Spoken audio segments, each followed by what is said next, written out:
Hello guys, welcome to part 2 video in which we are going to discuss the asthma chapter 6 की video. ठीक है, asthma जो होता है ये कॉमनली आ रही होती है प्रॉब्लम। ठीक है, ज़्यादातर जो होती है ये स्लीप प्रॉब्लम के साथ आ रही होती है और बच्चा छुट्टियां कर रहा होता है स्कूल से, और जो हेल्थ केयर इश्यूज होते हैं वो आ रहे होते हैं, मतलब ग्रोथ उसकी कम होगी, डेवलपमेंट कम होगी। एस्थमा जो होता है वो चाइल्ड की फैमिली को भी इफ़ेक्ट कर रहा होता है। ठीक है, और ये जो होता है इकोनॉमिक कॉस्ट का भी आपके ऊपर डिपेंड होता है कि आपके पास पैसे कितने हैं। ठीक है, क्रॉनिक इलनेस की तरफ जा रहा होता है। इसका डायग्नोस एस्थमा का पहले करना बहुत ज़रूरी है। मैंने आपको पहले ही बताया कि हम यही पढ़ रहे हैं कि अर्ली डायग्नोस ज़रूरी है। अगर आप अर्ली उस बीमारी को पकड़ लोगे तो हर चीज़ का ट्रीटमेंट मौजूद है, तो आप उसको अच्छे से ट्रीट कर पाओगे। ठीक होगा, जैसे आपने अस्थमा का पकड़ लिया आपने कि अस्थमा है इसको, तो एयरबोर्न एलर्जन की वजह से है, या पर रेस्पिरेटरी ट्रैक का कोई इन्फेक्शन है, स्मोक की वजह से हो जाता है, लंग के अंदर कोई मसला है, या कोल्ड या ड्राई एयर जाए तब मसला आ जाता है, कि कुछ मेडिकेशन होती है, अक्सर औक़ात एस्प्रिन ले या non steroid anti inflammation drug है, बीटा ब्लॉकर, वो नॉर्मल ब्रीथिंग रेट को कम कर देते हैं।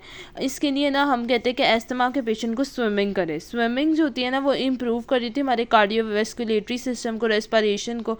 तो स्विमिंग जो होता है ना वो करना बेहतर होता है,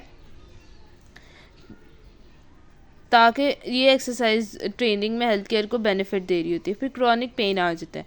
क्रॉनिक पेन जो होती है पोटेंट सेसर होती है, क्रॉनिक पेन हो रही है। ठीक है, अब यहाँ पे क्या होती है, दांत की भी हो सकती है, सर्टेन पेन जो होती है उसकी भी हो सकती है। अर्ली एज में ग्रोथ पेन आ रही होती है, जो कि अक्सर औक़ात बच्चे जो हो रहे होते हैं हमारे घर में भी होंगे, जो 3 से 10 साल की उम्र में कह रहे होते हैं हमारी टांगों में दर्द है, रात को हमारी टांगों में क्रैम्प्स पड़ रहे हैं, और रात की इवनिंग में शुरू होते हैं, जैसे सुबह उठते हैं फ़ौरन दर्द चली जाती है। ऐसे पेन रिड्यूस करना तो मसाजिंग एक्शन होते हैं। ठीक है, और फूड एलर्जन काफ़ी ज़्यादा लोग होते हैं, कोई खाना खा ले तो वो पेट में दर्द, एब्डोमिनल पेन आ रही, बाउल सिंड्रोम आ रहा होता है, तो ये सारी चीज़ें हमारी क्रॉनिक पेन में आ जाती है। फिर हेडेक होती है। हेडेक क्या होती है, सर में दर्द होना। ये जो होता है ये कोई हमें ऐसा बता रहा नहीं कोई मसला, लेकिन ये इंट्राक्रेनियल डिजीज़ बता रहा है, मतलब हमारे क्रेनियल के अंदर कोई डिजीज़ है। जैसे न्यूरो एनाटमी हम पढ़ रहे हैं कि हेडेक आ रही थी, ये पेशेंट के मैंने क्लिनिकल न्यूरो एनाटमी के ना मैंने आपको क्लिनिकल नोट्स भी शेयर किए, तो वहाँ पर हमारे पास एक पेशेंट आया था, उसमें इंट्राक्रेनियल डिजीज़ थे, मतलब कहता था 3 मंथ से मेरे सर में दर्द हो रही है। तो एक दफ़ा वॉमिटिंग हुई तो वो हॉस्पिटल में आया, तो विजिट में पता लगा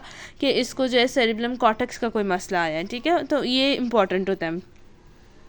फिर हेडेक फटीग हो रही होती है, हेडेक के साथ लॉन्ग पीरियड के लिए रह रही है, अक्सर औक़ात कैफीन कोल्ड ड्रिंक पी रहे होते हैं, स्पाइसीज खा रहे होते हैं। ठीक है, सनलाइट में भी ज़्यादा देर बैठे ना तब भी होने लग जाती है। ठीक है, तो इसके लिए रिलैक्सेशन ट्रेनिंग होती है जो हम कर रहे होते हैं। ठीक है, फिर उसके बाद हमारे पास आ जाता है फ्रीक्वेंटली हेडिंग हो रही है, तो फिर आपको हार्ट बर्न या पेन वगैरह होती है, फ़ौरन डायग्नोस की तरफ जाना चाहिए। फिर उसके बाद यूरेसिया और कॉन्स्टिपेशन आती है। 15 to 20% फर्स्ट ग्रेड में ना यूरेसिया हो रहा है, जिसमें यूरिनेशन में ना इनकॉन्टीन्यूस आ रही होती है।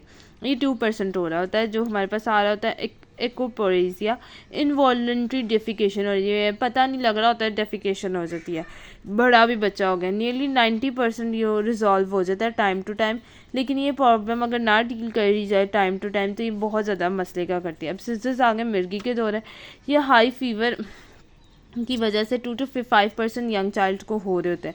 50% जो पढ़ रहे इन्फेंट में भी पढ़ रहे होते हैं, और 12 मंथ में सेकंड सीजर्स पढ़ रहे होते हैं। ये इंडिकेट कर रहा होता है कि एपिलेप्सी है, मिर्गी के दौर है। ऑफ्टन लेस देन 5 मिनट भी हो सकते हैं, कॉन्शियस पेशेंट की चली जाती है। इसमें आपने पेशेंट से क्वेश्चन, ये चाइल्ड का डायग्नोस करते हैं, फैमिली से या बच्चे से क्वेश्चन पूछने होते हैं। डिपेंड करता है कि आपको ये स्पेल लास्ट पे कब पड़ा था, फर्स्ट कब मिला था, स्पेल हुआ था, इसके कोई वार्निंग साइन आते हैं मिर्गी के दौरा पड़ने से पहले। फिर डेवलपमेंट डिले आ जाता है।